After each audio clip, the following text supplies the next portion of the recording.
Kita lanjutkan dengan pertanyaan selanjutnya dari Bapak Manalu, Kalimantan Barat. Pertanyaannya, benarkah oleh karena kuat gagah kita mengenal Allah? Demikian, Pendeta. Terima kasih. Mengenai pertanyaan ini, ada satu cerita, hanya sekedar memberikan ilustrasi kepada kita.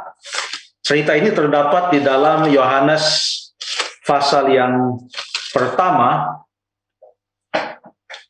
Yohanes pasal yang pertama, ayat yang ke-45 mulai. Filipus bertemu dengan Nathanael dan berkata kepadanya, "Kami telah menemukan Dia yang disebut oleh Musa dalam kitab Taurat dan oleh para nabi, yaitu Yesus, anak Yusuf dari Nazaret." Kata Nathanael kepadanya, "Mungkinkah sesuatu yang baik datang dari Nazaret?" Kata Filipus kepadanya, "Mari dan lihatlah." Yesus melihat Nathanael datang kepadanya, lalu berkata tentang dia, "Lihat, inilah seorang Israel sejati, tidak ada kepalsuan di dalamnya." Kata Nathanael kepadanya, "Bagaimana engkau mengenal aku?" Jawab Yesus kepadanya, "Sebelum Filipus memanggil engkau, aku telah melihat engkau di bawah pohon ara." Ini memberikan kepada kita suatu konsep bahwa sebelum kita mengenal Allah, Allah telah mengenal kita. Oh, sangat indah kata-kata pemazmur di dalam Mazmur pasal 139. Ia mengenal kita, ia mengetahui kita sebelum kita bakal anak. Ya, itu di Mazmur 139.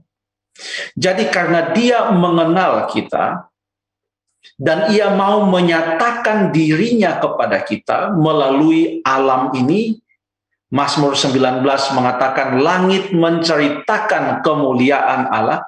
Jadi dengan melihat alam semesta ini, kita tahu bahwa ada pencipta, tetapi ia menyatakan dirinya juga melalui Alkitab atau firman Tuhan.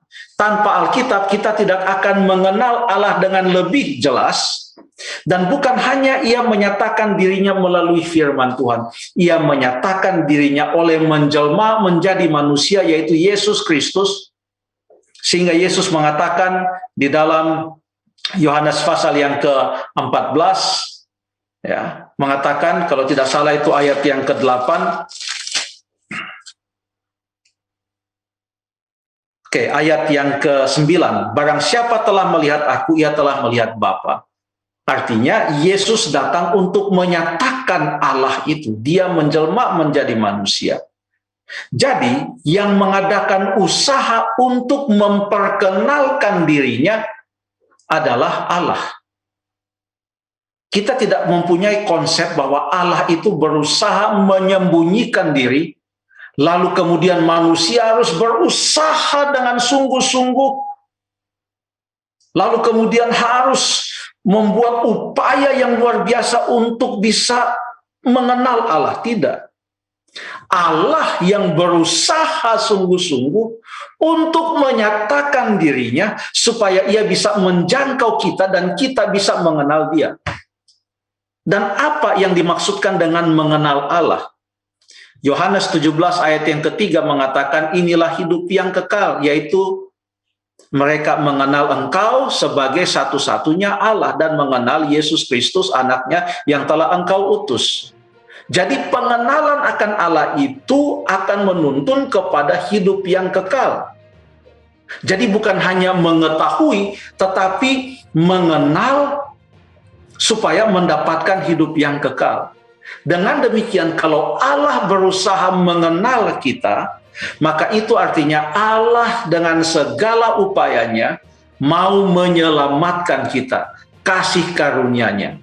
Jadi, pengenalan kita akan Allah itu bukan dengan kuat kuasa kita, tetapi karena Allah menyatakan dirinya. Sama dengan keselamatan kita, bukan karena kekuatan kita, tetapi karena Allah memberikan kasih karunia-Nya kepada kita. Ada ayat yang berkata di dalam Zakaria pasal yang keempat, ayat yang ke-6, bukan dengan keperkasaan, bukan dengan kekuatan, melainkan dengan roh Tuhan. Dialah yang menuntun kita kepada kebenaran. Ya, Tuhan Yesus menjanjikan datangnya Roh Kudus apabila Ia kembali ke sorga. Beberapa kali dikatakan Ia akan menuntun kamu kepada segala kebenaran. Allah lah yang mengambil inisiatif untuk menjangkau kita, untuk menyatakan dirinya, dan memberikan kepada kita keselamatan. Terima kasih.